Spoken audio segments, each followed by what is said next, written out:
100.1 FM Radio Suara Menara Kasih yang dipancar luaskan dari Jalan Manado Nabire. Dan Sobat Suameka yang dikasihi Tuhan, malam hari ini adalah malam yang sangat spesial. Dan tentunya ketika kita bersama malam hari ini menanti-nantikan suatu acara yang memang spesial, yaitu Oma, obrolan malam. Malam hari ini memang agak berbeda karena bersama dengan kita nanti selain hambanya Pendeta Daniel Alexander, akan hadir juga seorang yang bergerak di bidang usaha yang sangat spesial dari Makassar, yaitu Pak David Tutu. Yes. Apa sih temanya malam hari ini? Temanya bangkit dari tekanan ekonomi. Wow. Saya akan menyapa teman-teman yang baru bergabung dengan grup Sahabat Oma. Yang pertama Ibu Yanti dari Cimahi. Wow, seorang ibu yang luar biasa. Demikian juga Pak Iwan Deon dari Jakarta. Pak Iwan Deon dari Jakarta. Selamat bergabung Pak Iwan Deon. Dan Bu Novin. Bu Novin juga dari Jakarta. Dan masih ada berapa lagi, minta maaf kalau kami tidak bisa sebut satu persatu karena memang tentunya waktu yang begitu cepat. Topik yang menarik, waktu yang begitu cepat, dan kita bersama-sama akan menyimak tentang harus bangkit. Apapun yang sedang terjadi saat ini, Sobat Suameka, apakah Anda seorang yang baru saja minta maaf ya, kehilangan pekerjaan, kena di PHK, bangkit, ayo bangkit. Atau Anda adalah, waduh, usahanya kemudian tutup, ayo bangkit, ayo bangkit, semangat. Atau Anda yang betul-betul jobless. Jadi tadi siang, kemarin saya dapat WA-nya begini, panggil aku, Pak, saya pasrah nih Pak, saya nggak tahu mau apa, saya kos dan kemudian sudah 1,5 bulan kehilangan pekerjaan, tabungan saya sudah habis, saya mau pulang nggak bisa. Sekarang itu saya makanya disupport sama ibu kos, dibantu sama ibu kos. Bagaimana nih? Nah, ada banyak memang, Mas tidak sendirian problema yang sedang dihadapi. Ada banyak, tetapi inilah kesempatan. Ujian ini adalah kesempatan untuk kita meloncat iman kita di dalam tekanan ekonomi. Inilah waktunya, kesempatan untuk kita sungguh-sungguh dekat kepada sumber kehidupan itu. Dan dialah Yesus Tuhan. Tema ini adalah tema yang membuat kita harus kuat. Karena firman Tuhan yang kita akan terima, firman Tuhan yang akan kita cicipi, kita nikmati, kita kunyah, kita miliki, itu akan membuat kita semakin hari makin kuat di dalam Dia. Ya, rasanya sudah gak sabar nih.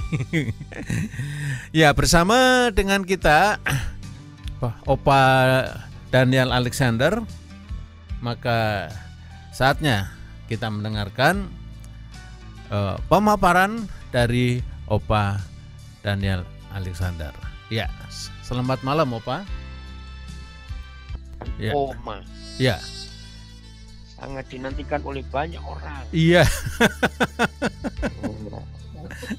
Dari Pare, dari Tulungagung, nanti juga. Iya. Dari mana-mana sudah. Iya. Iya. Oke, Sobat Suameka, bicara tentang ekonomi. Ulangi coba temanya Pak Agus malam ini. Bangkit dari tekanan ekonomi. Ya, bangkit dari tekanan ekonomi. Ya. Sebetulnya Sobat Swameka, ekonomi itu nggak pernah nekan. Yang nekan itu keinginan kita. Betul nggak Om Bagus? Ya, ya memang Yang memberi tekanan itu bukan. perasaan kan. Iya. Gitu loh. Gini loh, Opa. Karena kan ada kebutuhan dasar orang tuh mau makan gitu. Tidak ada keinginan lain, cuma mau makan lah. Kalau untuk makan nggak bisa gimana nih? Nah, maka itu ada firman Tuhan berkata, cukupkanlah dirimu dengan apa yang ada padamu. Ya. Iya toh? Ya. Nah, saya masih ingat dulu waktu masih kecil. Ya, ini sih nggak usah ditiru. Cuma masih kecil. Jadi keluarga setelah ayah meninggal, kami itu betul-betul hidup susah. Nah, hari-hari makanan kami ya cuma karena di desa ya, nasi panas, ibu marut kelapa. Nah, kelapa parut itu jadi lauk kami. Karena kelapa nggak pernah beli. Tetangga-tetangga ada yang punya pohon kelapa, dikasih garam. Iya. Ya memang gizinya mungkin enggak boleh kata kurang lah. Tapi ya namanya anak-anak pokoknya gurih enak ya sudah. Nah, jadi Sobat Swameka, saya mau merubah istilahnya ya. Yang menekan itu bukan ekonomi. Yang menekan itu keinginan kita yang berkelebihan. Oh, iya, iya, Nah, iya. coba Opa baca dulu Filipi 4 ayat 19. Ya. Filipi 4, 19. demikian bunyi firman Tuhan. Yahwehku akan memenuhi segala keperluanmu menurut kekayaan dan kemuliaannya dalam Kristus Yesus. Luar biasa. Yang Yahweh Tuhan penuhi bukan keinginan kita. Iya. Tapi keperluan kita. Iya. Jadi menurut firman ini, kalau kita hidup betul-betul, masalah ekonomi tidak bisa menekan kita. Ya, saya bongkar dulu. Iya. Yang menekan kita, saya ulangi, keinginan kita. Iya. Contohnya, keluarga sederhana dengan 2 anak, misalnya ya, Iya. 20.000 sehari itu bisa cukup. Lauk ya, lauk berasnya sudah ada. Tapi bagi keluarga berpenghasilan tinggi, dengan 2 anak, 100.000 belum tentu cukup. Padahal jumlah orangnya sama. Nah, kenapa? Nah, masalahnya pada keinginan. Yang 2 anak bisa cukup 20.000 lauk, karena buat mereka itu cukup. Tapi buat yang kaya, dengan 2 anak jumlah yang sama, 100.000 nggak cukup. Karena keinginannya. Iya, iya. Ngerti nggak Opa Bagus? Sangat ngerti, sangat ngerti Opa. Jadi kalau kita bicara tekanan ekonomi, itu bukan ekonomi yang menekan, keinginan kita. Iya. Oke. Iya. Nah, lihat kembali Filipi 4 ini. Yahweh akan memenuhi segala keperluanmu. Segala. Menurut kekayaannya. Nah, kurang apa lagi kalau Papa di surga itu berjanji segala keperluan kita akan dipenuhi menurut kekayaannya. Iya. Kan sudah jauh lebih enak, bukan menurut kekayaan kita. Iya. Atau ini hebat sekali. Maka kesimpulannya, kalau sampai ada orang hidup itu tertekan masalah ekonomi, berarti dia melampaui kekayaan Tuhan yang ingin dipenuhinya. Iya. Sekarang kalau Yahweh Tuhan bisa memenuhi segala keperluan kita menurut kekayaannya, ayo Sobat Swameka kita jujur mikir. Bisa bayangkan nggak Tuhan itu kekayaannya seberapa? Oh, tidak terbatas. Nah, jadi kalau dia bisa memenuhi segala keperluan kita menurut kekayaannya, sebetulnya nggak pernah ada masalah dalam hidup kita soal ekonomi. Iya. Maka itu konsep kita harus kita ubah. Nah, kata terakhir, menurut kekayaannya dan apa Bagus coba dilihat lagi Filipi 4:15. Menurut kekayaan dan kemuliaannya dalam Kristus Yesus. Nah, dan kemuliaannya dalam Kristus Yesus. Kita akan tertekan ekonomi kita kalau kita akan memenuhi keinginan kita menurut kekayaan tetangga. Ngerti nggak maksud ini? Iya. Berarti kita hati. Itu yang menekan hidup kita. 1 Timotius 6 ayat 8. 1 Timotius 6 ayat 8. 6 ayat 8. Begini bunyi firman Tuhan. Asal ada makanan dan pakaian, cukuplah. Luar biasa Sobat Swameka. Haleluya. Inilah orang kaya. Orang kaya itu tidak dihitung berapa triliun uangnya, berapa kilo emasnya, mobilnya merek apa, rumahnya sebesar apa. Bukan. Orang kaya itu kalau bisa berkata cukup. Iya. Maaf ya kalau saya bandingkan manusia dengan binatang, kok rasanya nggak enak. Tapi ayat ini paling cocok untuk saya bandingkan dengan binatang. Hampir semua binatang, maaf ya Sobat Swameka jangan tersinggung. Maka itu saya tetap pada prinsip ekonomi nggak bisa menekan kita. Yang membuat kita stres tertekan itu karena keinginan kita. Iya. Nah, binatang itu, jangan tersinggung loh ya, janji loh ya. Binatang itu kalau sudah kenyang, sodori makanan. Percaya enggak? Ditolak aja enggak. Apalagi dilirik. Betul? Iya. Karena mereka bisa berkata cukup. Iya. Maka itu 1 Timotius 6:8 kalau kita pakai. Maka ekonomi yang kurang itu nggak akan menekan kita kalau kita bisa berkata cukup. Orang kaya punya macam-macam, makan banyak, kalau nggak pernah berkata cukup, ya tetap kurang. Jadi firman ini berkata, asal ada makanan dan pakaian cukuplah. Artinya, nggak kenyang, nggak kelaparan, nggak kekenyangan. Pakaian mungkin nggak perlu mewah, tapi pantas. Ya sudah, itu cukup. Itu yang akan dipenuhi oleh Bapa di surga menurut kekayaannya dan kemuliaannya di dalam Kristus Yesus. Iya.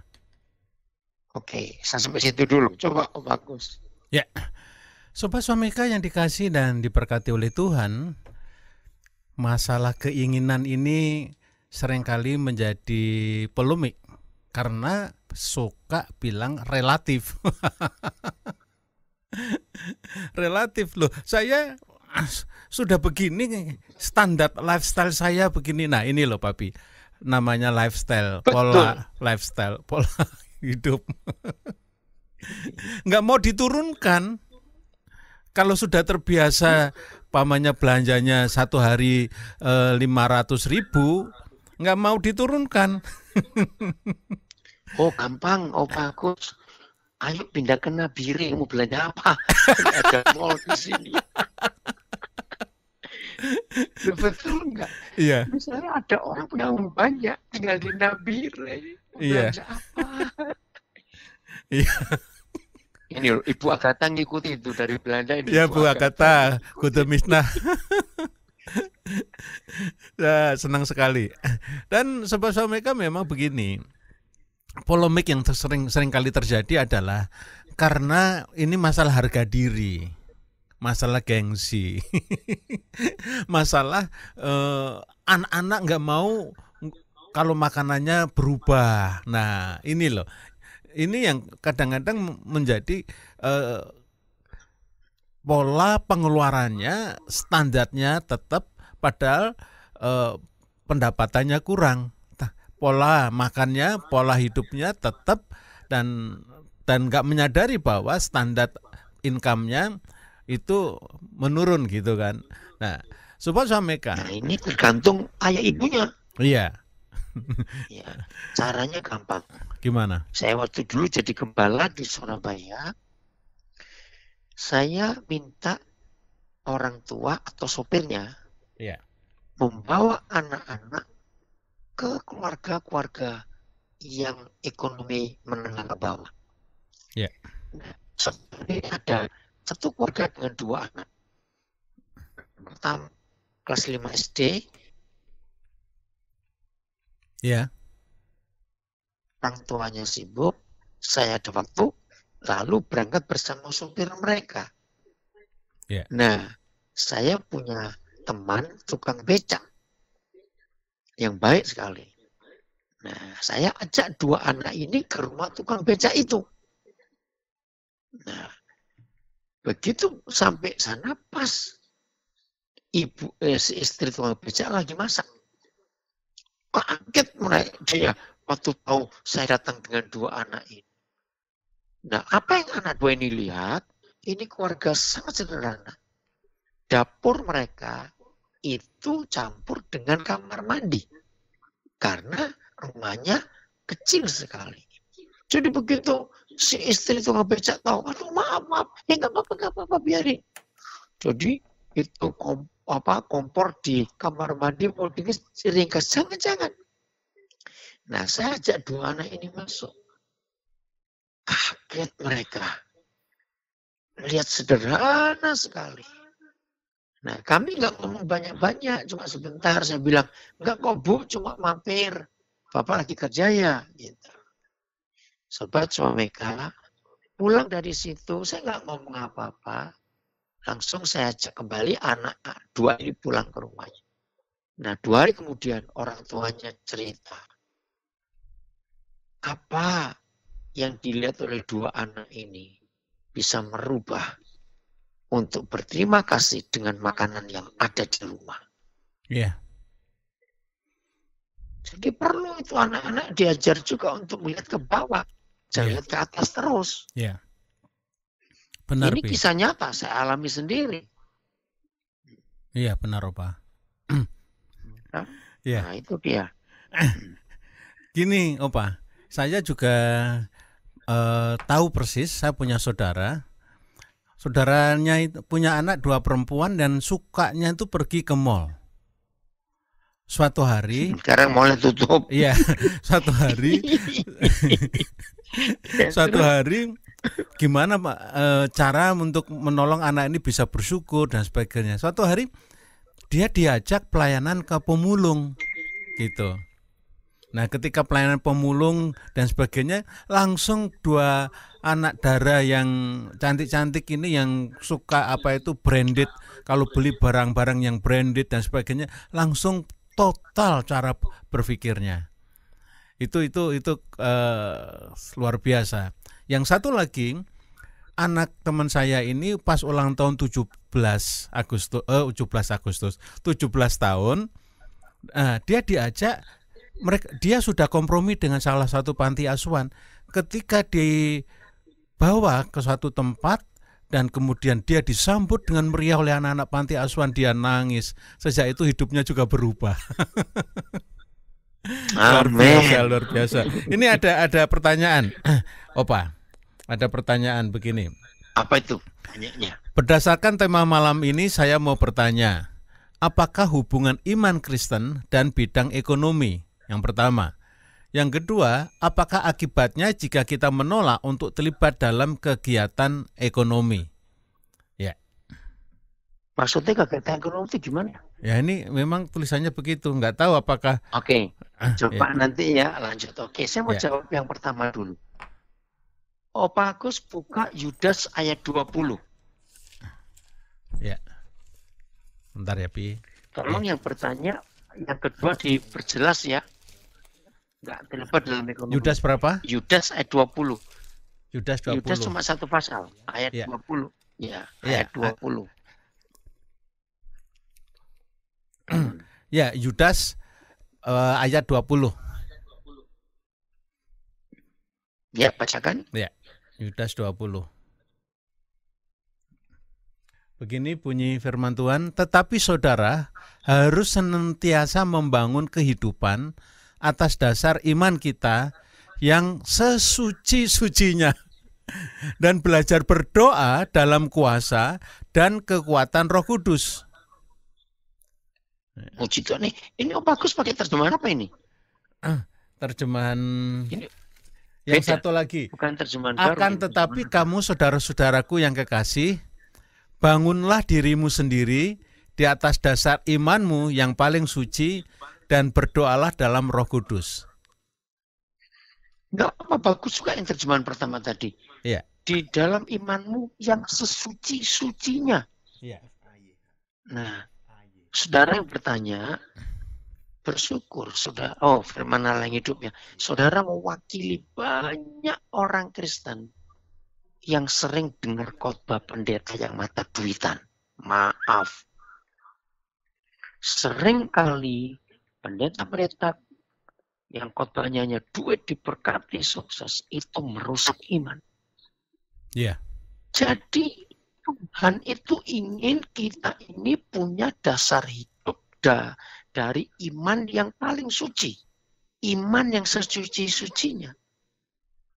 Nah, kalau sampai ada kalimat iman yang paling suci, berarti ada iman yang tidak suci, iman yang suci, iman setengah suci, iman seperempat suci. Nah, iman yang digembar-gemborkan oleh pendeta-pendeta tertentu hanya soal bicara kaya, duit, itu iman yang sangat tidak suci.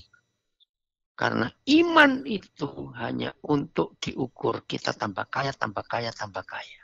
Iya. Nah, ini yang merusak iman. Akhirnya banyak orang Kristen tertekan dengan ekonomi yang kurang. Karena dengar khotbah harus beriman. Kamu punya mobil. Iya. Nggak tahu, Pak Agus ingat nggak? Awal 80-an dulu ada pengajaran Betul. aneh. Betul. Iya toh. Dimensi keempat. Saudara ingin punya mobil. Nah, saudara ingin punya mobil, tapi nggak punya duit. Cari showroom. Pilih satu mobil. Keliling 7 kali waktu ngawur itu. Nah, jadi yang bertanya tadi, ini iman yang tidak suci.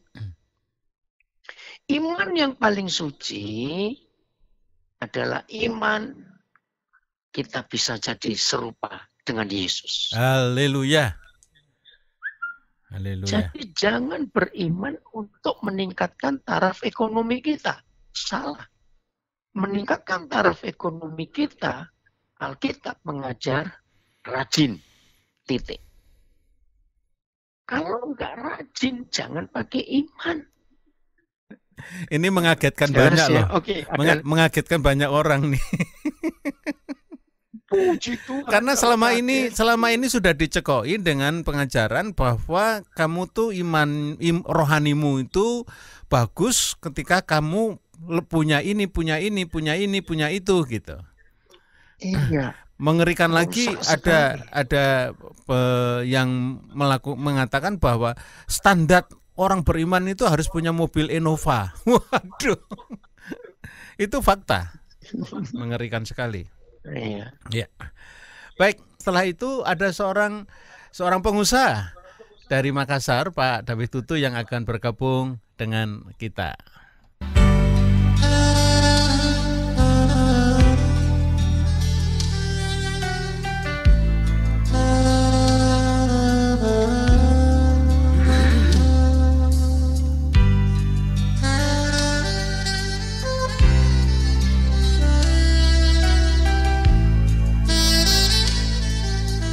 malam hari ini kita bisa bergabung. Gimana Makassar cuacanya? Bagus? Cuaca bagus, cerah. Cerah ya? Tadi sore sempat hujan. Wah, suaranya Iya, Bapak iya. juga cerah loh Pak. Oh gitu ya? Iya. Puji Tuhan. Suaranya cerah, jernih, enak didengar gitu. Kapan-kapan ikut jadi penyiar di sini deh. Iya. Ya. Kita senang sekali tema kita itu bangkitlah ya, bangkit dari tekanan ekonomi. Nah, tadi kita sudah bersama-sama mendengarkan pemaparan bahwa permasalahan adalah keinginan. Sebetulnya tidak tertekan keinginan. Nah, bagaimana Pak David kira-kira melihat sosok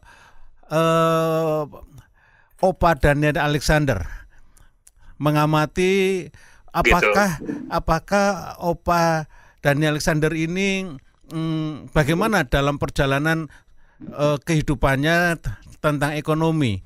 Sudah berapa lama ya kenal dengan Opa Daniel Alexander kira-kira? Oke. Saya kenal dengan Opa Daniel Alexander. Saya manggilnya Papi aja deh, lebih enak. Oh iya. Saya kenal Papi itu kurang lebih udah 20 tahun loh saat ini. 20 Jadi tahun ya? dari tahun 1999. Iya. Iya. Dan sepanjang saya... Selamat malam Pak David. Ya. Ya. Ya. Maaf. Baik, tadi sampai mana ya? Oh ya, saya kenal Papi Daniel itu dari tahun 99. Ya. Jadi tahun 99, jadi kurang lebih sudah hampir 20 tahun ya. 20 tahun bahkan lebih sedikit mungkin. Nah, belajar dari seorang Daniel Alexander itu saya belajar banyak hal. Nah, kalau bicara tentang ekonomi, kebetulan beberapa tahun awal-awal Papi banyak mengajar saya tentang ekonomi. Iya. Itu dengan cara seperti apa? ATM-nya itu diserahkan ke saya biasanya kalau ATM-nya diserahkan. mau. Iya. Iya. Diserahkan ke saya kalau mau transfer dan lain sebagainya. Jadi saya itu belajar dari situ. Nah, singkat cerita aja, belajar dari seorang Papi Daniel. Iya. Saya itu dari hal ekonomi ya. Iya. Belajar dua hal. Pertama, itu tentang mengucap syukur. Iya. Seorang Papi Daniel itu punya uang, nggak punya uang, di ATM-nya lagi banyak uang atau lagi kempes, itu selalu ngucap syukur. Selalu ucapannya satu, terima kasih Tuhan. Bapak tahu persis kan isinya kan? Ya. Yang kedua yang saya belajar dari Papi itu dari hal ekonomi bahwa Papi itu betul-betul percaya penuh pada Tuhan yang bertanggung jawab. Kenapa saya bilang seperti itu? Ada banyak, seringkali Papi sering sharing, ada masalah di mana di Nabire, gini, tapi duitnya nggak cukup. Entah dengan cara seperti apa, Tuhan pasti mencukupkan. Dan itu sudah berkali-kali saya lihat kesaksiannya. Iya. Seperti itu. Jadi belajar dari Papi Daniel, dua hal ini membuat saya percaya betul bahwa Tuhan itu selalu menjadi Tuhan yang bertanggung jawab, Papa yang bertanggung jawab buat kita semua. Amin. Iya. Amin. Terus? Nah tadi siang tuh Papi Daniel sempat share ke saya untuk acara Oma malam ini. Iya. Terus saya baca temanya. Temanya bangkit dari tekanan ekonomi. Saya tuh langsung balas sama Papi. Saya ngomong sama saya tulis di situ di WA saya. Setelah mengenal Papi, saya itu sudah memutuskan untuk tidak tertekan dalam hal ekonomi. Iya. Jadi buat saya tertekan adalah pilihan. Kita mau nggak tertekan? Iya. Apalagi dalam hal ekonomi. Nah, kenapa? Ini belajar dari anak saya lagi nih. Belajar dari anak saya, ekonomi itu adalah hal yang tidak pasti atau hal yang abstrak. Nah, kebetulan dia kuliahnya ekonomi, jadi saya belajar dari dia, dan saya dapati bahwa ekonomi adalah hal yang tidak menentu, tidak pasti gitu. Nah, 4 teori ekonomi yang pernah saya dengar dia hafal-hafal itu, ada variabel, ada asumsi, hipotesis, dan ramalan. Nah, empat teori ini semua adalah hal yang tidak pasti. Iya. Gitu. Nah, mengapa kita harus tertekan dengan hal yang tidak pasti? Iya. Makanya saya memutuskan untuk tidak mau tertekan dengan hal yang tidak pasti, dalam hal ini ekonomi. Kita cari yang pasti-pasti aja deh, Om Agus. Iya. Iya. Iya. Nah, saya mau bagikan satu ayat, Om Agus, boleh ya? Iya. Siap. Iya. Hosea 6 ayat 3. Hosea 6 ayat 3. Berbunyi seperti ini. Marilah kita mengenal dan sungguh-sungguh dan berusaha sungguh-sungguh mengenal Tuhan. Ia pasti muncul seperti fajar. Iya. Ia akan datang kepada kita seperti hujan. Seperti hujan pada akhir musim yang mengairi bumi. Nah, buat saya, kenapa harus tertekan dengan hal yang tidak pasti? Sementara kita punya Tuhan yang pasti buat kita. Jadi, saya langsung aja balas sama Papi itu. Saya nggak mau tertekan dalam hal ekonomi. Seperti itu, Mas Gus. Iya. Memang itu sikap menghadapi masalah kesulitan ekonomi. Apakah mau merasa tertekan atau tidak? Begitu ya, Pak Ya. David ya. Jadi memang sikap dari respon ya. Memang lagi sulit, tapi merasa tertekan atau tidak itu adalah basicnya dari mental kita sendiri gitu kan. Kalau kita mentalnya lemah, maka merasa tertekan. Tetapi kalau kita memiliki mental dan iman yang kuat, kita nggak tertekan. Kira-kira begitu, Pak David. Tadi saya katakan bahwa kita mau tertekan atau tidak itu adalah pilihan. Karena begini, itu pilihan buat kita. Sama seperti kalau kita mau bahagia atau tidak bahagia. Saya ingat satu ininya Papi, tentang ketidaknyamanan. Jadi saya belajar juga tentang hal itu. Jadi Papi buat statement seperti ini nih. Nikmatilah ketidaknyamanan itu senyaman mungkin. Senikmat-nikmatnya ya. Senikmat-nikmatnya. Supaya kita bisa menikmatinya. Dan akhirnya yang tidak nyaman itu, yang tidak nikmat itu menjadi nikmat. Gitu. Nah, itu kan pilihan buat kita. Pilihan untuk mengubah ketidaknyamanan menjadi kenyamanan gitu, ketidaknikmatan menjadi kenikmatan gitu. Dan mau tertekan atau tidak, itu juga adalah pilihan atau putusan yang kita harus buat gitu. Kenapa kita harus membuat putusan tertekan atau tidak? Karena ekonomi, kembali lagi, bicara tentang ekonomi adalah hal yang tidak pasti. Nah, kalau istilah umum seperti ini bahwa ekonomi itu seperti roda pedati yang terus berputar. Kadang kita ada di atas, kadang kita ada di bawah. Nah, kalau dia betul seperti roda pedati yang terus berputar, kadang kita ada di atas dan ada di bawah. Kenapa kita mau tertekan? Pada saat kita di bawah, mestinya kita tidak harus tertekan, gitu. Kita harus memutuskan untuk tidak tertekan pada saat kita di bawah. Karena apa? Kita yakin bahwa suatu waktu dia akan berputar dan kita akan naik kembali ke atas. Atau setidaknya kita sudah pernah di atas gitu. Dan saat ini kita mungkin ada di bawah. Jadi putusan buat kita untuk tertekan atau tidak itu sama kita gitu. Kita yang membuat putusan itu. Luar biasa. Terima kasih Pak David. Dan Sobat Swamega, memang untuk turun ke bawah itu rasanya sepertinya sulit karena sudah merasa nyaman di atas. Kira-kira begitu ya. Nah, ketika ada tantangan dan kesulitan ekonomi seperti ini, rasa-rasanya bagaimana ya? Nah, Terima kasih Pak David, nanti kita akan sambung lagi. Kita kembali kepada Opa Daniel Alexander. Ya, Opa silahkan masuk. Ya. Ya. Ya, selamat malam, Opa. Yo, selamat malam. Luar biasa kesaksian Bapak David Tutu. Ya. Seorang ayah yang hebat, suami yang hebat, hamba Tuhan yang hebat, pengusaha yang diberkati Tuhan. Luar biasa. Ya. Oke. Bacakan Filipi pasal 2 ayat yang ke-6.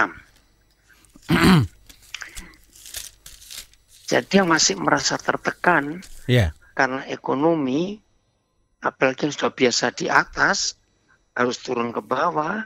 Dalam situasi seperti ini, ayo kita belajar dari Tuhan Yesus. Beberapa hari ini Pak Daniel Setiawan dari Bandung terus mengingatkan bagaimana tekanan ekonomi ini. Jadi memang Sobat Suameka, masalah terbesar sekarang ini bukan coronanya, ekonomi ini. Lihat berapa hari di Amerika, Amerika sudah berontak. Mereka mau kerja mau semuanya karena nggak tahan. Nah, Filipi 2 ayat 6 sampai 8 akan menolong kita. Ya, silakan dibacakan. Ayat 6. Judulnya supaya bersatu dan merendahkan diri seperti Kristus.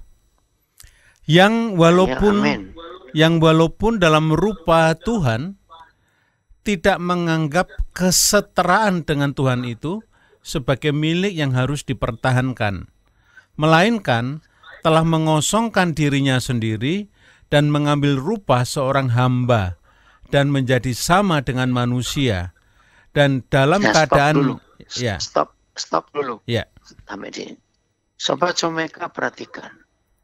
Yang walaupun dalam rupa Tuhan, Yesus itu kan Tuhan, tetapi berkata tidak perlu mempertahankan miliknya,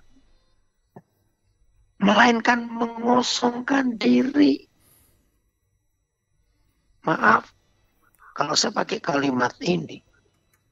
Di masa-masa sesulit ini, kalau orang-orang yang tadinya kaya, duitnya banyak, dan tidak mau merendahkan dirinya, sama seperti Yesus Tuhan di Filipi 2 ayat 6 ayat 7 ini, betapa tertekannya orang kaya ini, karena tidak bisa seperti bulan-bulan yang lalu. Ngerti nggak Bagus ya? Sangat mengerti. Nah, maka itu harus turun sekarang, nggak bisa tidak. Nah, dalam situasi COVID-19 ini, nggak perlu ada yang memberitahu, nggak perlu ada yang mengajar, nggak perlu ada yang memaksa. Otomatis sekarang ini status kita sama semua. Di rumah nggak bisa kemana-mana. Memang berat.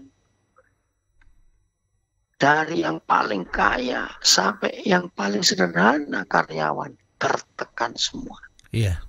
Maka itu kalau kita bisa seperti Yesus, tidak mempertahankan miliknya sebagai Tuhan itu nggak diperhitungkan. Dia sudah mengambil rupa seorang hamba, menjadi manusia. Wih, itu luar biasa. Ayat berapa tadi Bagus? Ayat 6, 7. Mengosongkan dirinya sendiri. Ya. Nah, mengosongkan dirinya, membuat dirinya nol. Saudara, kalau ada orang yang sudah punya angka begitu banyak, dalam situasi seperti ini harus nol. Ingat kesaksian seorang anak bankers dari Italia, yang ayahnya meninggal karena corona, dan tulisannya viral ke seluruh dunia. Salah satu kalimat yang dikatakan, ayahku yang begitu kaya, hanya untuk mendapatkan yang gratis saja nggak bisa. Waktu saya baca itu nangis. Tahu yang gratis nafas ini loh, itu nggak bisa. Akhirnya meninggal. Itu loh, apa artinya uang. Maka itu Sobat Suameka, Jangan tertekan. Kalau keadaan seperti ini, nikmati. Seperti Saudara David Tutu tadi berkata, nikmati. Ketidaknikmatan ini dengan senikmat-nikmatnya. Ayat 8 sekarang, bacakan Filipi 2. Dan dalam keadaan sebagai manusia, ia telah merendahkan dirinya dan taat sampai mati, bahkan sampai mati di kayu salib. Nah, saudara, kata bahkan mati di kayu salib, itu mati yang paling terhina. Di zaman kerajaan Romawi, di mana Tuhan kita Yesus pernah hidup, mati yang paling mengenaskan, mati yang paling memalukan, mati yang paling hina, itu mati di salib. Dan Yesus ambil itu. Ya. Ayo Sobat Omega, supaya keadaan susah seperti ini, ekonomi yang berat tidak menekan hidup kita. Filipi 2 ayat 6-8 harus jadi pegangan kita. Iya. Dan tadi 1 Timotius 6 ayat 8, cukup. Nah, ini belum pernah loh saya selama seumur hidup makan cuma 2 kali, bukan karena hemat. Takut gemuk lah, karena nggak gerak-gerak. Iya tuh, kurangnya betul makan sedikit sekali. Yeah. Nah kemarin sampai istri saya tuh, basi nasinya. Yeah. Karena kami nggak makan banyak, sampai kayak begitu. Yeah. Itulah. Oke, lanjut. Ya, ada pertanyaan, Opa. Dalam kehidupan silakan. itu kan, dalam kehidupan membangun keluarga yang bahagia. Itu kan biasanya ada banyak variabel. Untuk menjadi bahagia itu kan ada variabel gitu ya. Salah satu variabel adalah visi. Oh, saya punya visi membangun keluarga seperti ini. Nah, apakah membangun keluarga yang bahagia itu adalah visi? Gitu. Bagaimana kira-kira jawabannya? Betul, harus. Karena bahagia itu penting. Tapi kalau bahagia itu diukur dengan materi, itu neraka. Betul nggak, Pak Agus? Iya. Saya ulangi, visi membangun keluarga bahagia itu mutlak. Tapi jangan diartikan bahagia itu kaya. Uang banyak, rumah mewah, mobil ini. Nah, itu salah. Itu merusak anak-anak kita juga. Iya. Visi membangun keluarga bahagia itu hanya karena keharmonisan suami istri. Harmonis itu bukan jamnya sama jam Rolex, bajunya branded merek apa, bukan. Harmonis itu artinya saling menerima walaupun sulit untuk diterima. Tolong diulangi. Tolong diulangi. Ya. Keluarga harmonis. Suami istri harmonis itu bisa saling menerima walaupun sulit untuk diterima. Iya. Ini menjadi persoalannya. Seringkali yang satu tidak mau menurunkan standar. Yang satu mau menurunkan standar. Sehingga seringkali justru di dalam rumah muncul pertengkaran. Nah, aku maunya begini. Nah, kalau demikian antara suami dan istri dalam menghadapi sikon seperti ini bagaimana, Opa? Ya, yang tidak menurunkan standarnya sering-seringlah berkunjung tadi yang ke tempat pemulung itu, melihat hidup yang di bawah. Nah, terus yang sudah mau menurunkan standarnya, bantu angkat pasangannya yang nggak mau turun ini untuk bisa mengerti. Nah, Sobat Omega, tidak ada acuan, tidak ada contoh, tidak ada pola untuk melihat hidup yang harmonis dan benar, kecuali Alkitab. Iya. Pokoknya kalau kita semua mau memasukkan diri kita dalam ukuran firman Tuhan, hidup itu nggak ada tekanan apa-apa. Iya. Jadi frame-nya, kotaknya itu firman Tuhan ini kita ikuti. pasti hidup ini bahagia. Enggak ada tekanan. Iya. Jadi yang bertanya, harus mutlak. Visi keluarga bahagia itu harus. Tapi jangan dengan patokan materi. Oke, ada lagi yang lain, Pak Agus yang masuk? Ya, sementara belum. Sobat Swameka kembali bisa WA ke nomor 0812 48 45 54 54. Ini nomor yang baru dan mudah untuk diingat. 0812 48 45 54 54. Baik. Sobat Swameka yang dikasih dan diberkati oleh Tuhan, kita masih bersama dengan Opa Daniel Alexander. Dan memang berkisar tentang supaya kita bangkit dari dalam tanda petik ya. Kalau tadi tertekan itu karena pola pikir, karena standar. Nah, bagaimana kalau seandainya di dalam perjalanan berumah tangga ini kan ada namanya standar minimal yang harus dilakukan untuk memenuhi kewajiban-kewajiban, khususnya untuk membayar angsuran bank seperti itu. Kira-kira bagaimana untuk menolong dalam supaya bangkit gitu, Opa? Ya, semua kembali kepada rasa cukup. Nah, di dalam kitab Pengkhotbah, ya, pasal yang ke-7, Pak lihat dulu ya. Nah, ternyata orang makin kaya itu makin tertekan sebetulnya. Aneh ya, tapi itu fakta. Ini dia Pengkhotbah, sebentar saya cari. Ya, Pengkhotbah 5. Ayat? Mulai ayat yang ke-9. Ya, begini bunyi firman Tuhan. Siapa mencintai uang, tidak akan puas dengan uang. Dan pelan-pelan, ulangi lagi. Siapa mencintai uang, tidak akan puas dengan uang. Ya, dan lanjut. Siapa mencintai kekayaan, tidak akan puas dengan penghasilannya. Ini pun sia-sia. Sobat Swameka, perhatikan firman ini. Tadi kan saya sudah katakan, hidup yang bahagia, hidup yang menyenangkan, tidak ada tekanan ekonomi walaupun kurang. Kalau kita mau mengukur hidup kita sesuai dengan firman Tuhan. Yeah. Dan ini salah satunya. Siapa mencintai uang tidak akan puas dengan uang. Dan siapa mencintai kekayaan tidak akan puas dengan kekayaan. Dengan penghasilannya. Ini pun sia-sia. Ayat 10 apa? Ayat yang ke-10 demikian bunyi firman Tuhan.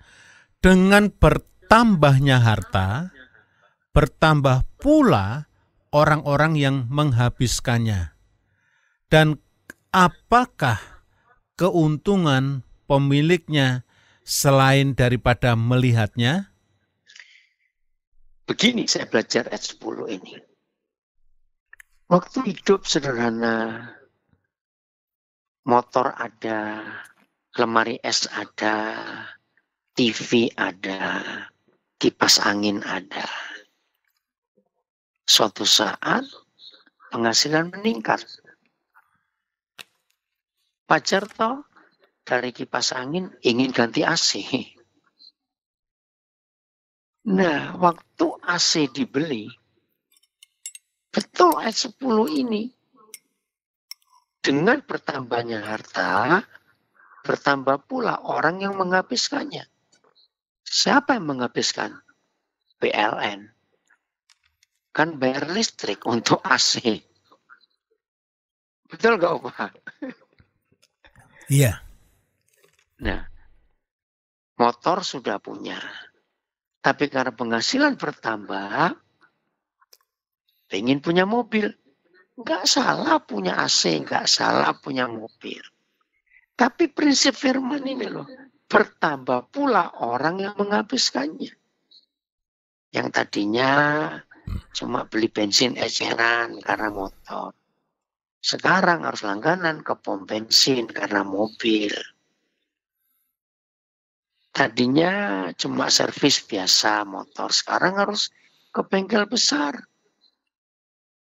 Terus Itu ayat 11, ayat 10. Ayat 11 apa?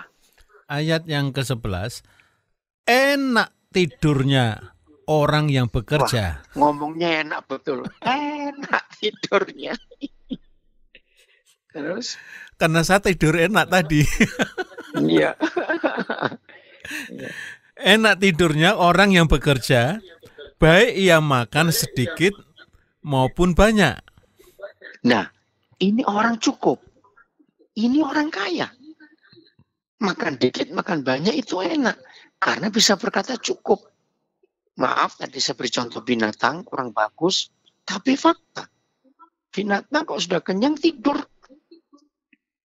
Dikasih makanan, gak akan bangun. Kalau kita sudah kenyang, kasih makan, makan terus. Maaf. Lanjut ayat 11 itu.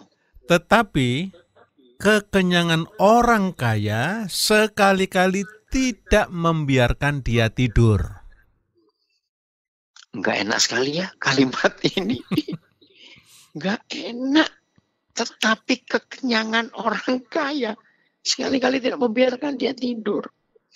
Begini loh artinya Sobat Cuameka. Jangan tersinggung yang kaya-kaya. Orang miskin tidur, orang kaya tidur. Tiba-tiba mereka dua, rumahnya pasti beda ya. Dengar pintu terbuka, kletek gitu loh. Tidak pencuri toh? Yang bangun yang mana? Opa jawab dong. Yang kaya. Bangun siapa? Yang kaya. Nah itu tadi ini ayatnya. Kekenyangan orang kaya sekali-kali tidak membiarkan dia tidur. Karena orang kaya itu nggak pernah puas. Jadi orang kaya itu nggak bisa tidur nyenyak. Karena mikir besok mau dapat berapa. Aku mesti tambah sekian. Aku mesti usaha ini. Itu loh nggak bisa buat tidur. Ngeri ya. Ayat 12. Ayat 12 begini. Ada kemalangan yang menyedihkan kulihat di bawah matahari. Pelan-pelan. Kekayaan. Ada kemalangan. Ya. Tidak, belum. Jangan. Ada kemalangan yang menyedihkan kulihat di bawah matahari. Sudah malang, menyedihkan lagi. Ini istilah saya, sudah jatuh ketimpa tangga. Tangganya tangga besi. Belum sempat bangun, datang anjing rabies gigit dia. Habis sudah. Terus, Ya. lanjut Pak Agus. Dari depan. Ada kemalangan yang menyedihkan kulihat di bawah matahari. Kekayaan yang disimpan oleh pemiliknya menjadi kecelakaannya sendiri. Ini loh yang mengerikan. Kenapa kekayaan disimpan bisa menjadi kecelakaan? Maaf, dalam berapa kali peristiwa perampokan, justru yang tidak mempertahankan hartanya, itu yang selamat. Tapi yang mempertahankan hartanya, rata-rata akan kehilangan nyawanya. Ngerti nggak Sobat Cuameka maksud ini? Iya. Itu kecelakaan. Udah ngeri sekali. Ya. Ayat 12 Opa. Ayat yang ke-12. Tadi sudah ayat ke-12. Oh, belum. Ada kemalangan. Tadi 11. Oh 13. 13 ya. Maaf 13. Dan kekayaan itu binasa oleh kemalangan. Aduh ngeri saudara. Kekayaannya hilang, binasa karena kemalangan. Terus sehingga Ya, sebentar. ayat 13. Ya. Sehingga tak ada suatu pun padanya untuk anaknya. Apa enggak menyedihkan? Ayat terakhir 14. 14. Sebagaimana ia keluar dari kandungan ibunya, demikian juga ia akan pergi telanjang seperti ketika ia datang, dan tak diperolehnya dari jerih payahnya suatu pun yang dapat dibawa dalam tangannya. Nah, kalau semua kita Sobat Cuameka sadar bahwa pada akhirnya kita meninggal.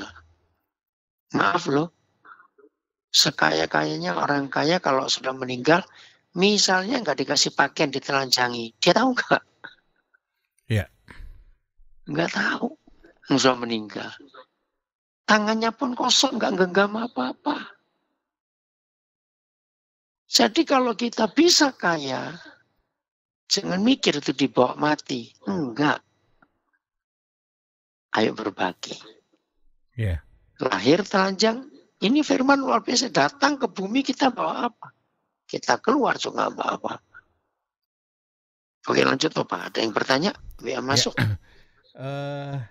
Belum.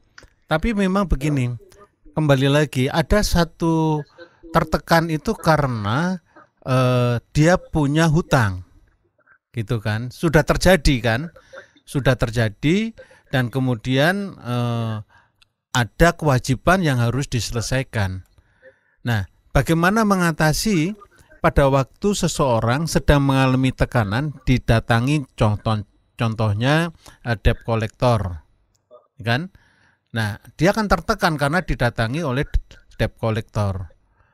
Bagaimana mensikapi kondisi seperti ini? Karena kan harus bangkit. Terima kasih, Opa. Ya, Sobat Suameka, punya hutang pun jangan jadikan tekanan. Yang hutang kita sendiri kok. Orang yang punya hutang merasa tertekan, maaf ya, itu motivasinya. Aduh, kok nggak ada yang bayari aku ya? Nah, itu jadi tertekan. Kalau kita punya hutang, dan waktu hutang itu kita sadar, bukan dalam keadaan pingsan, maaf. Nah, ketika kita nggak bisa bayar, ya nggak apa-apa mau disita. Itu tanggung jawab kita, nggak bisa kok. Nah, ini yang istri saya lihat, anak-anak saya, tim kami di Nabire melihat. Ada berapa kredit rumah yang kami harus bayar. Berapa kali saya nggak bisa bayar, saya nggak tertekan. Dan semua sudah siap. Kalau disita, ya sudah, itu memang salah saya. Ayo kita numpang di rumah yang lain. Pasti ada yang nolong nanti. Jadi jangan tertekan juga. Debt collector datang, ya udah kita hadapi. Ayo lihat apa yang ada, tolong ambil. Nah, tapi puji Tuhan, akhir-akhir ini kan pemerintah sudah tegas. Debt collector itu pidana, nggak bisa. Oke? Jadi jangan takut kehilangan apa-apa. Jangan takut rugi. Dan jangan malu. Nanti orang ngomong apa? Lo nggak apa-apa. Itu cara saya hidup. Jadi punya utang pun nggak usah tertekan. Kalau nggak bisa bayar mau disita ya sudah, mau apa? Memang aku yang salah. Dan yang paling penting tolong ya, jangan pernah bayar hutang pakai utang. Jangan sekali-kali itu. Itu akan merusak. Lanjut Bapak. Lalu seorang pengusaha bertanya seperti ini. Saya bisa menurunkan standar kehidupan. Namun tanggung jawab untuk membayar karyawan atau tanggung jawab saya terhadap karyawan, bagaimana supaya saya bisa bangkit? Terima kasih. Ada dua hal. Satu, kalau seorang pengusaha itu menganggap karyawannya adalah keluarganya, percayalah, ketika karyawan itu tahu betul ya, bahwa memang keadaan seperti ini, karyawan akan ngerti, karena ini keluarga ikut memiliki. Nah, Pak Daniel Setiawan berapa kali memberitahu, seharusnya jangan nunggu situasi seperti ini, maka pengusaha-pengusaha harus punya uang cadangan untuk menyiapkan gaji setahun buat karyawan kalau sampai terjadi apa-apa. Memang itu sulit dilakukan, tapi memang perlu persiapan. Nah, yang kedua, cara yang kedua, sekarang ini kan pemerintah memberi stimulus untuk perusahaan-perusahaan. Bahkan bank pun ya sudah mulai mengundurkan untuk cicilan dengan bunga dihapus. Bahkan tadi pagi saya dengar berita, Pegadaian pun membebaskan 6 bulan untuk nggak bayar bunga. Dan yang sudah jatuh tempo pun nggak bisa disita. Dikasih waktu 3 bulan mundur. Iya. Luar biasa. Jadi pengusaha nggak usah tertekan juga. Ajak bicara karyawan baik-baik. Tunggulah. Mereka pasti ngerti karena keadaan seperti ini. Nah, jadi nggak perlu tertekan juga. Oh bagus. Iya. Semua ada jalan. Iya. Oke. Orang tua pengen ini kan sudah anak-anak lulus ya dari SLTA, dan kemudian anak-anak kan menginginkan studi lanjut. Kondisi seperti ini, orang tua ketika ditanya, "Pa, Ma, aku pengen kuliah," kemudian orang tua nggak bisa menjawab karena memang kondisinya katakanlah orang tua kena PHK. Nah, bagaimana mengatasi situasi seperti ini? Apakah anak tidak sekolah atau bagaimana, Opa? Ya, anak-anak diberi pengertian. Kalau tahun ini nggak bisa, kan masih ada tahun depan. Ya. Dan yakinkan anak-anak, masa depan yang gemilang, yang cemerlang, itu tidak harus lewat bangku kuliah. Nah, kebetulan tadi ini ada kisah yang saya kaget dapat, ya. Saya akan bacakan ya kisah ini, menarik. Ini saya sampai kaget, dan pas saya baca saya nggak sengaja. Akhirnya wah, saya mau bacakan ini untuk malam ini. Ya. Ini diambil tadi 9 Mei 2020 jam 15.34 WIB. Berita ini diupload. Judulnya, dulunya kuli bangunan tamatan SD, kini sukses punya apartemen 20 miliar. Nah, apa nggak tertarik saya baca ini? Nah, saya baca begini ya. Maka itu, maaf ya, bukan berarti nggak boleh kuliah. Enggak, saya nggak pernah gitu. Untuk sukses nggak harus lewat jalur kuliah. Dengar ini ya. Kesuksesan setiap orang tentunya tidak didapat dengan mudah. Ada yang harus mengorbankan pekerjaan lamanya. Ada yang berdagang keliling sebelum mempunyai perusahaan besar. Bahkan ada yang sempat bangkrut saat mulai usaha. Ini fakta. Nasib seseorang kadang menjadi suatu misteri yang tidak bisa ditebak. Bagaimana akhirnya? Ya. Hal tersebut ternyata dialami oleh seorang pria yang kerap disapa dengan sebutan ajudan pribadi. Jadi orang ini namanya ada nanti, tapi lebih kerennya ajudan pribadi. Kenapa? Pemilik nama asli Akbar Pera Baharudin itu sebenarnya ajudan Sekjen Asosiasi Jasa Konstruksi Nasional, Gapensi, yaitu Bapak Andi Rukman Karumpah. Ia kerap kali terlihat dengan kehidupan mewah yang ditampilkan melalui akun sosial media. Ya, dia punya hak dia memamerkan. Namun siapa sangka sebelum seperti sekarang, ajudan, nah itu nama sekarangnya, ya ajudan, pernah hidup susah dan bekerja sebagai pekerja kasar. Hal tersebut diceritakan ajudan pribadi dalam wawancara bersama Denny Cagur beberapa waktu lalu. Sempat jadi pemulung dan kuli bangunan. Saat masih duduk di bangku SD, ajudan pernah menjadi pemulung barang bekas bersama sang nenek. Pekerjaan tersebut ia lakukan tentu saja untuk menambah penghasilan. Ketika menginjak usia 14 tahun, ia beralih profesi menjadi kuli bangunan setelah diajak oleh seorang pemborong proyek di Palopo. Karena keterbatasan biaya, ajudan pun harus puas hanya mengenyam pendidikan sampai kelas 2 SMP. Meski demikian, dirinya tidak menyerah pada nasib dan tetap terus berusaha dengan kemampuannya sendiri. Beragam profesi sempat ia jalani, bahkan dirinya pernah berjualan kacang di dekat lapangan golf kota Makassar. Nasibnya berubah, usai ia kerap diminta untuk memijit oleh orang-orang kaya. Lucu ini, usai bermain golf. Karena kemampuan memijitnya itu, ia bertemu dengan bos yang kini menjadi majikannya. Jadi dagang kacang sambil mijit. Kalau main golf capek kan harus dipijit dulu. Yang kedua dia, bos, ngomong, enak juga pijit kamu. Kemudian dia ngomong, nomor kamu berapa? Nomor telepon maksudnya. Aku kasih tukeran nomor HP sama bos yang dipijit. Tutur Akbar.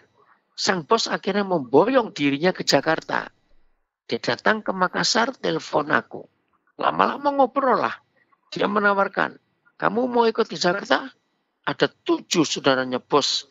Ia setujui saya ikut ke Jakarta, kata Akbar. Sebelum diangkat menjadi ajudan pribadi, nah ini mulai namanya, Akbar bekerja menjadi tukang bersih-bersih. Sebab saat itu bosnya masih memiliki ajudan. Jadi tahun 2017, baru ini saudara, 2017 saya ke Jakarta. Sebelum diperbantukan untuk membuat tukang bersih-bersih, awalnya nggak langsung jadi ajudan.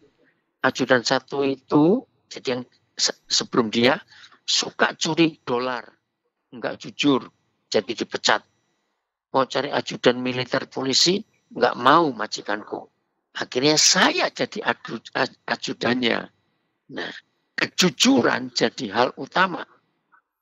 Sepintar-pintarnya dan setinggi-tingginya pendidikan seseorang, terkadang belum tentu memiliki sikap jujur terhadap orang lain. Maka jujur sangat penting untuk dilakukan kepada siapa saja. Ajudan pribadi juga melakukan itu. Ini keren sekali. Dia sama sekali nggak mau mengambil hak yang bukan miliknya. Bahkan saat pertama kali menjadi ajudan, Akbar disuruh membelikan rokok.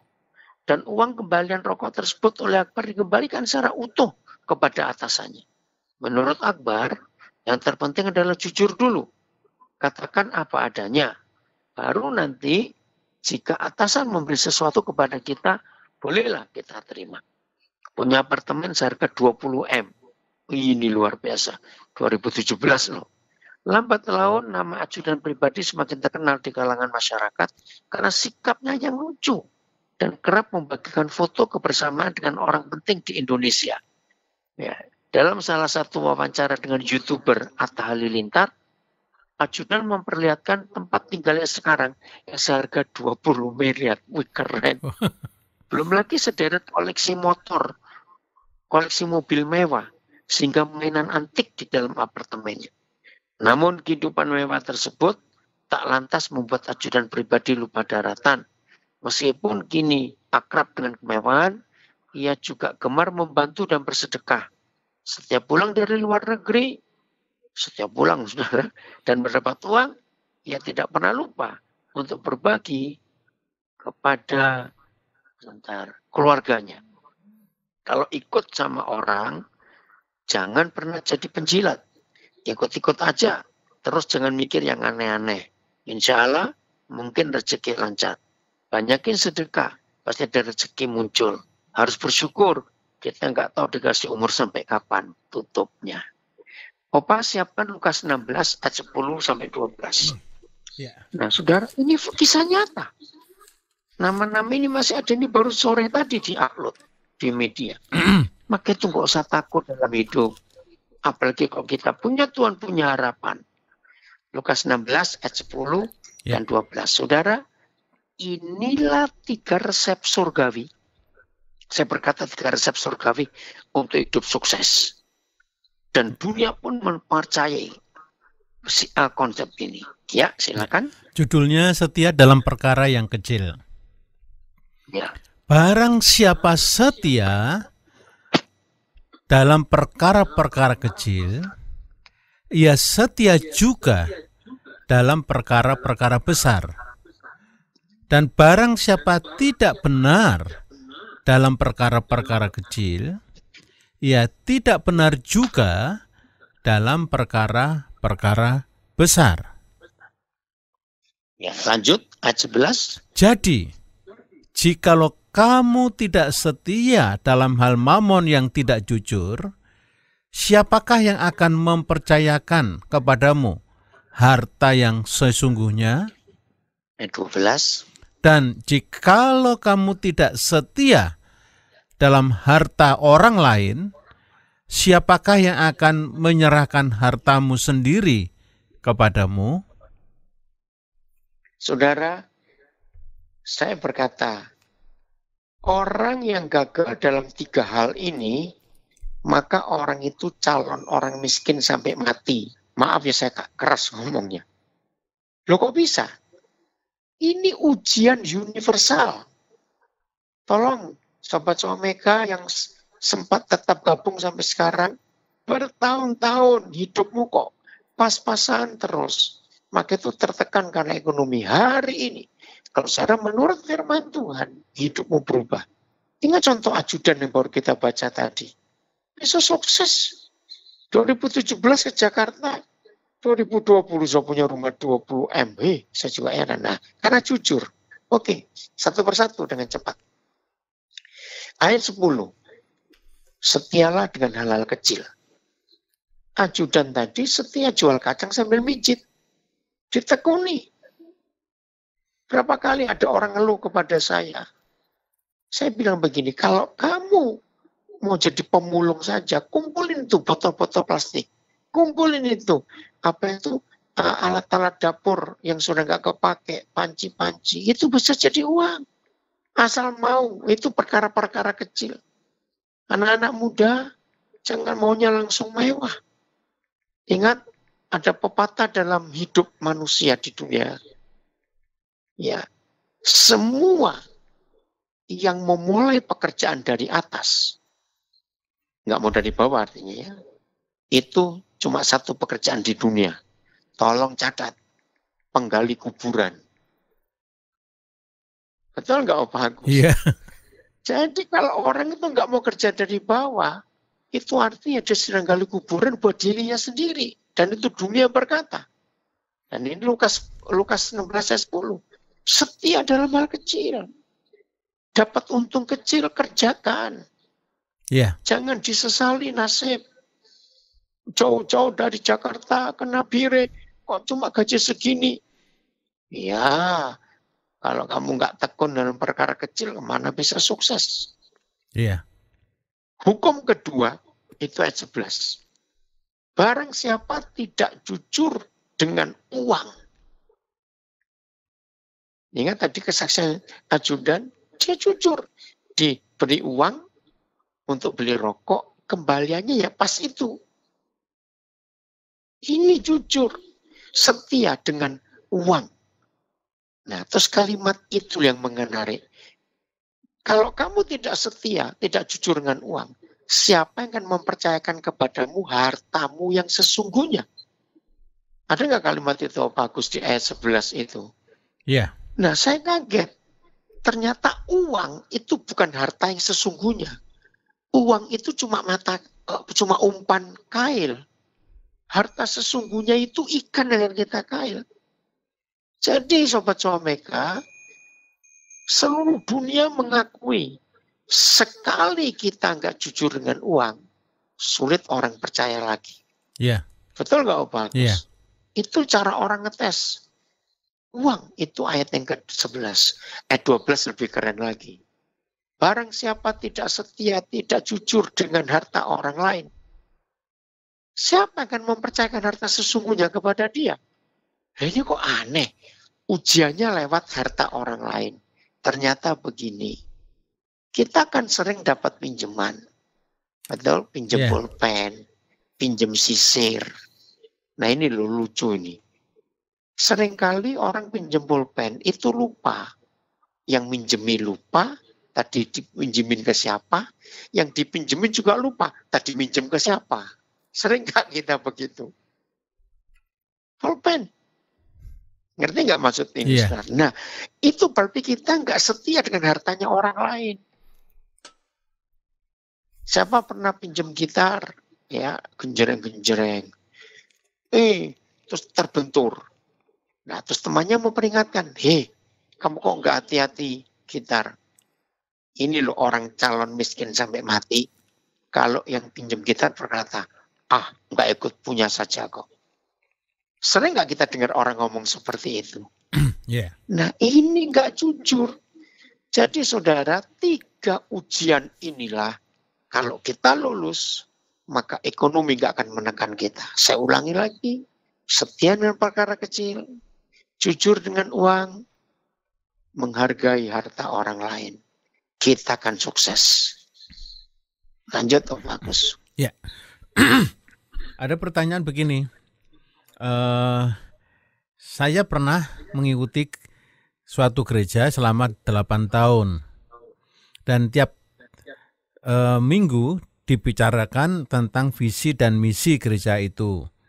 1, menjadi umat yang layak bagi Tuhan. 2, membangun keluarga yang bahagia. 3, menjadi umat yang berhasil dalam pekerjaan Tuhan dan profesinya. Keempat, menjadi umat yang memberkati kotanya. Jadi beliau menanyakan bahwa membangun keluarga yang bahagia itu sesuai dengan visi misi gereja itu bagaimana gitu. Ya, tergantung motivasi si pendeta. Kita itu berbahagia kalau kita bisa berbagi kepada tetangga kita, pada sekitar kita. Kota kita kan berubah. Karena Yeremia 29 mengatakan, sejahterakan kotamu di tempat di mana aku buang. Karena kesejahteraan kotamu itu sejahteramu sendiri. Iya. Nah, ayo. Ya toh, maaf. Ketika kami, saya berkata kami dulu ya masuk ke Nabire, hanya ingin mensejahterakan kota ini lewat pendidikan. Nah, sekarang setelah anak-anak bisa kuliah, sekolah, apalagi kemarin kalau sering ikuti Swameka, ada 2 anak kami yang dari sekolah kami sekarang dapat beasiswa kuliah di Amerika. 2 gadis. Puji Tuhan. Luar biasa. Iya, kemarin waktu ditelepon beli kesaksian dulu, saya sampai nangis, istri saya juga dengar. Nggak nyangka ya, 1 kuliah di Missouri, penerbangan, 1 kuliah di Corvallis, Oregon. Aduh, itu loh.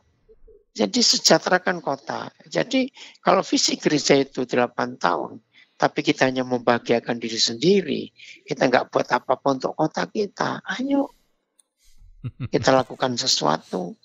Ada banyak hal kita bisa buat di kota kita masing-masing. Oke, lanjut. Ya. Puji Tuhan, memang ketika kita belajar tentang tema ini, bangkitlah, maka pertama-tama dimulai dari diri kita sendiri. Bagaimana kita melihat bahwa kehidupan itu adalah satu berkah yang besar yang Bapa Surgawi berikan kepada kita untuk kita melakukan sesuatu. Sehingga tidak perlu ada sesuatu yang dikhawatirkan. Amin. Tidak ada sesuatu yang dicemaskan. Begitu ya, Opa? Iya, itulah. Kalau kredit nggak bisa bayar, ya sudah, mau gimana? Tunggu, kena denda. Ya dibayar dendanya. Iya. Yeah. Saya sering belum bayar denda kredit, saudara. Tapi kalau nggak ada uang gimana? Ya sudah. Iya. Dan saya relax. Iya. Nah gitu istri saya pun ikut relax juga. Nggak ikut panik. Saya nggak panik. Iya. Iya. Baik, Sobat Swameka, malam hari ini kelihatannya sedang tercengang. Tercengang ya, ikut firman Tuhan. Dengan tercengang gitu, sehingga mau bertanya jadi bingung mau tanya apa, karena jawabannya itu jelas, ya kan?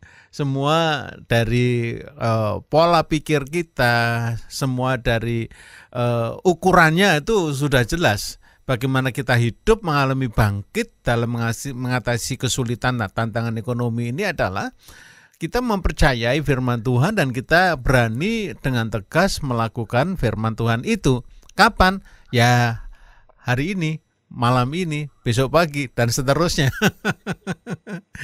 Satu hal, Opa, yang seringkali muncul rasa takut ketika, bagaimana nanti, ketakutan tentang orang sudah dibuat planning, mau menikah atau mau melahirkan anak, itu kan sesuatu yang tidak bisa.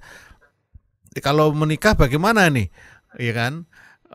Tapi kalau melahirkan anak, bagaimana? Nah, di sini bagaimana? Itu kan berkaitan juga dengan ekonomi. Terima kasih. Ya, Tuhan mengajari kita prinsip menabung. Ya kita tabung.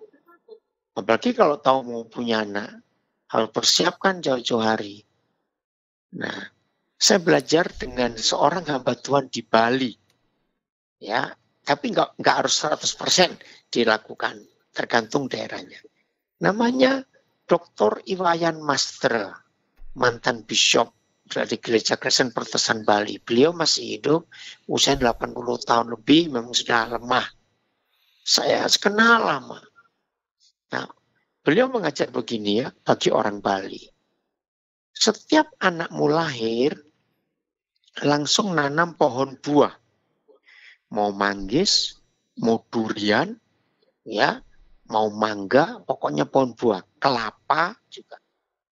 Nah, beri nama sesuai nama anakmu, pohon itu. Oh.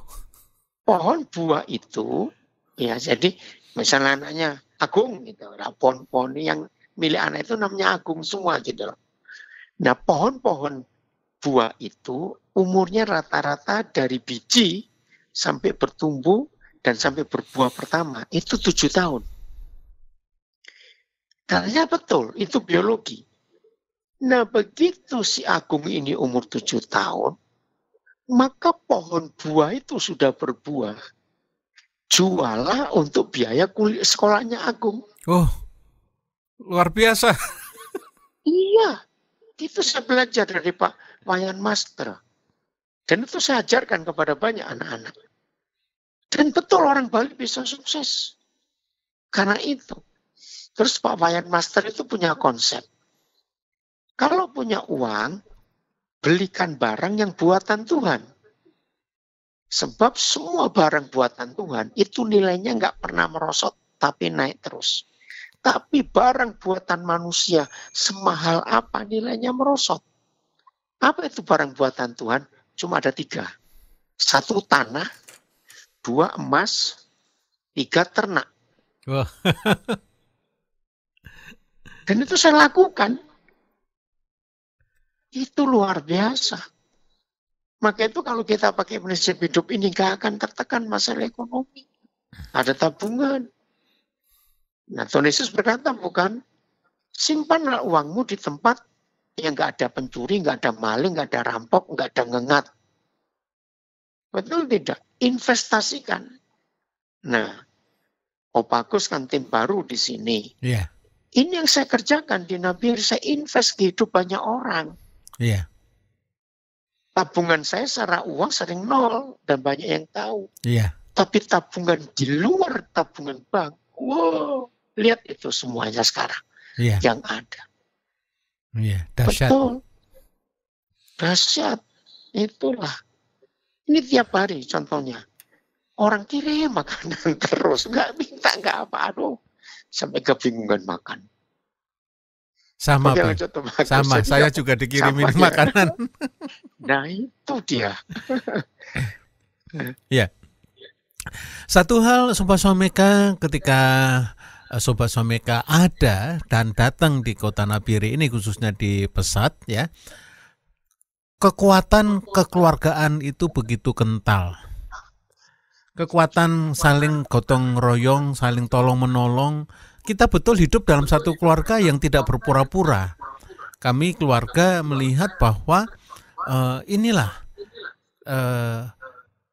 keluarga-keluarga yang mempraktekkan kasih dan anugerah Tuhan yang luar biasa. Dengan kata lain umpamanya, ketika tidak bisa bekerja, tetap bisa menikmati makanan yang enak. Karena proses tolong-menolong ini, saling mengasihi, saling memperhatikan, dan sebagainya. Justru di sini letaknya bahwa kita bangkit itu karena ada kesatuan hati. Nah, mungkin Opa bisa menceritakan sedikit bagaimana terbentuknya satu kesatuan hati dan kegotong royongan dalam menghadapi ekonomi di tempat ini. Tolong buka Kisah Rasul pasal yang ke-4. Jadi saudara, saya mempraktekkan hidup gereja mula-mula. Kisah Rasul pasal yang ke-4. Ya, siap. Ayat. Dan itu sungguh-sungguh sebentar. Mulai ayat 32. Coba Opa bacakan judulnya. Menarik sekali ini. Ya. cara hidup jemaat. Terus ayat 32. Adapun kumpulan orang yang telah percaya itu, mereka sehati dan sejiwa, dan tidak seorang pun yang berkata bahwa sesuatu dari kepunyaannya adalah miliknya sendiri, tetapi segala sesuatu adalah kepunyaan mereka bersama. Nah, ini yang kami pakai, yang saya ajarkan. Saya mengenal prinsip Kisah Rasul sejak tahun 72. Dan kami praktekkan sampai hari ini. Selalu merasa memiliki bersama. Terus ayat 33. Dan dengan kuasa yang besar, rasul-rasul memberi kesaksian tentang kebangkitan Tuhan Yesus. Dan mereka semua hidup dalam kasih karunia yang melimpah-limpah. Ini yang kami alami Sobat Someka di Nabiri. Terus 34. Kami hidup dalam kasih karunia yang melimpah-limpah. Oh, terima kasih Tuhan. Terus, sebab tidak ada seorang pun yang berkekurangan di antara mereka. Karena semua orang yang mempunyai tanah atau rumah menjual kepunyaannya itu, dan hasil penjualannya itu mereka bawa. Terus 35. Dan mereka letakkan di depan kaki rasul-rasul, lalu dibagi-bagikan kepada setiap orang sesuai dengan keperluannya. Nah, ini yang kami praktekkan dalam hidup, dalam keluarga besar ini.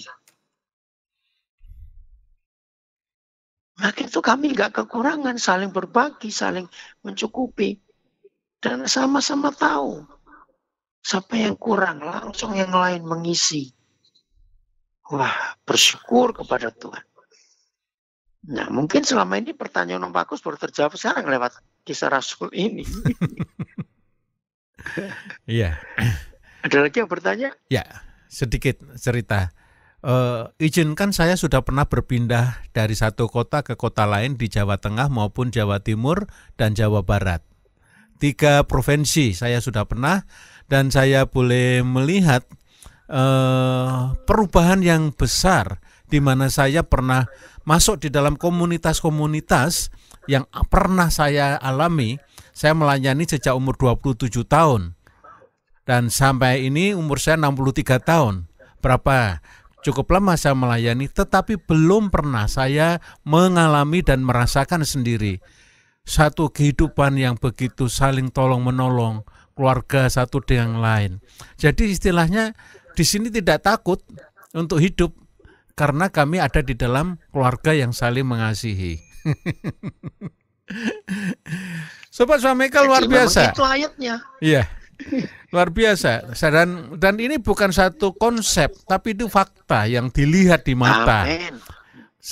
Dan saya sudah saksikan di depan semua keluarga besar di sini bahwa belum pernah saya mengalami kehidupan yang seperti ini, yaitu betul-betul merasakan ketulusan dan betul-betul saya diperhatikan sebagai orang baru. Begitu kan? Baru 3 bulan, tetapi rasanya that is my home. That is my home. Dan Sobat Swamika yang dikasih Tuhan, saya merasakan sudah berkali-kali saya ungkapkan, sebab kebutuhan apapun yang terjadi di sini itu bukan sesuatu yang menakutkan. Padahal sama loh, semuanya mengalami tekanan ekonomi, ya kan, dengan COVID-19 ini. Tetapi di sini jujur tidak merasakannya itu karena ada gotong royong yang kuat seperti itu. Nah, ini just testimony, hanya kesaksian. Sobat Swamika yang dikasih Tuhan, tanpa terasa ini 9 menit lagi akan berakhir. Ya tentu saya bukan promosi Nabire ya, tetapi prinsip-prinsip yang kami sampaikan melalui acara OMA, obrolan malam ini, akan menjadi satu perenungan bagi setiap para pendengar di mana saja berada. Dan marilah, kalau seandainya ada hal yang ingin ditanyakan lebih lanjut, bisa berhubungan japri di HP saya, karena ataupun kalau di nomor baru ini kan belum tahu siapa yang bisa menjawab, tetapi kalau ya ada yang ingin menanyakan secara pribadi, saya bisa menyampaikannya di 0813 2261 0016, 0813 2261 0016, atau 0813 43 085727. Nah, Sobat Swameka, kita percaya bahwa cara Tuhan menolong setiap kita itu sangat unik. Karena Tuhan itu Almighty God. Tuhan itu Maha Kuasa. Oleh karena itu, Opa Daniel Alexander akan menyampaikan closing bagaimana kita bangkit dalam tekanan kesulitan ekonomi yang sedang terjadi. Puji Tuhan, gak terasa ya. Hampir 2 jam kita ini. Lagunya cuma 1 kali atau 2 kali tadi itu. Hanya 1. Iya. 1 malah. Sobat Swameka, percayalah, yang bisa menekan kita itu cuma dosa. Ekonomi tidak bisa menekan kita. Uang itu bukan segala-galanya. Ingat, dunia punya pepatah begini. Uang bisa beli buku-buku yang mahal, tapi uang gak bisa membeli intelektual dan kepandaian. Yeah. Uang bisa beli vitamin-vitamin, suplemen, obat-obatan yang mahal, tapi uang gak bisa beli kesehatan. Uang bisa beli tempat tidur yang mahal dan wah, tapi uang gak bisa beli tidur yang nyenyak. Uang bisa beli alat-alat hiburan yang ratusan juta, tapi uang gak bisa beli sukacita dan bahagia. Karena semua itu hanya dapat dari Raja Damai, Yesus Kristus Tuhan. Amin. Maka itu firman, saudara, firman. Jangan lari kemana-mana. Kalau hidup kita masukkan ke firman, hidup itu luar biasa. Amin. Jadi yang sedang tertekan karena ekonomi, cobalah jujur, baik yang masih single, turunkan standar hidup saudara. Yang suami istri, ya sebetulnya kalau kita sudah hidup di maaf ya, ini yang di Nabire ya. Kalau kita sudah hidup di Nabire, ya udahlah, jangan pingin barang-barang kota. Ya pakai barang Nabire saja. Amin. Hidupnya jadi enak. Ya toh. Yeah. Maaf ya, yang di luar Nabire jangan tersinggung. Maka hidup di situ tenang. Jadi punya uang banyak pun nggak ada mall. Iya toh. Apalagi sekarang ini pemerintah kabupaten sudah membuat peraturan. Pasar buka jam 8, jam 2 harus tutup. Bayangin. Cuma pagi. berapa jam itu? 6. Iya, 8 pagi sampai jam 2 siang tutup. Cuma 6 jam. Toko-toko pun tutup semua. Nah, kan lebih enak. Lebih hemat hidup. Maaf, Pak. Ya, maaf ya. Jadi, kita bisa nikmati kok hidup ini. Anak-anak, jangan nuntut papa mama untuk begini-begitu ya. Nikmati apa yang ada. Sosial di kota-kota, yang di luar negeri juga, itu loh, bisa berkata cukup. Wah, hidupnya kan nikmat betul. Mari kita berdoa. Bapa di surga, Engkau adalah Bapa yang luar biasa. Berterima kasih untuk Yesus Tuhan yang kuutus datang ke dunia, sehingga menyelamatkan kami. Berterima kasih untuk firman-Mu yang bisa dipercaya dan terbukti sampai hari ini. Kami mau mempercayai firman. Ampuni kami, Bapa. Kalau kami sering khawatir, itu karena kami kurang mempercayai Tuhan. Ampuni kami. Hari ini kami ambil putusan yang tertekan masalah ekonomi, untuk kami turunkan standar hidup kami. Pengusaha-pengusaha yang sedang tertekan, kan gak bisa gaji karyawan, gak bisa bayar kreditnya bank, Tuhan menolong. Terima kasih untuk pemerintah kami memberi kemudahan. Tuhan, kami ingin segera diakhiri COVID-19 ini supaya hidup kembali normal. Kami percaya ada perubahan besar di dunia setelah ini. Begitu pula perubahan besar dalam pola hidup kami. Terima kasih. Hidup semuanya berubah karena COVID-19 ini. Terima kasih. Kalau ada yang punya kredit belum bisa dibayar, Tuhan sungguh ajari kami nggak takut. Mau disita gimana karena keadaan begini. Yang penting kami cukup makan, cukup pakai. Kami mau berkata, asal ada makanan, ada bagian, cukuplah. Kami akan nikmati hidup. Hari ini semua kami bebas dari tekanan ekonomi. Amin. Hari ini semua kami mengalami kelegaan. Amin. Karena kami nggak takut untuk hidup. Amin. Terima kasih untuk Swameka. Terus Tuhan berkati radio ini, memberkati banyak orang. Memberkati donatur-donatur. Terima kasih Tuhan untuk saudara kami di Bandung yang memikirkan ini. Terima kasih Swameka ini lahir karena Radio Maestro di Bandung. Tapi selama berapa hari ini saudara kami dari Bandung, Pak Daniel Setiawan, Bu Erawati dan tim yang lain, terima kasih kalau mereka pikirkan. Terima kasih. Berarti semua kru Swameka. Besok kami akan ibadah online lagi. Tuhan hadir.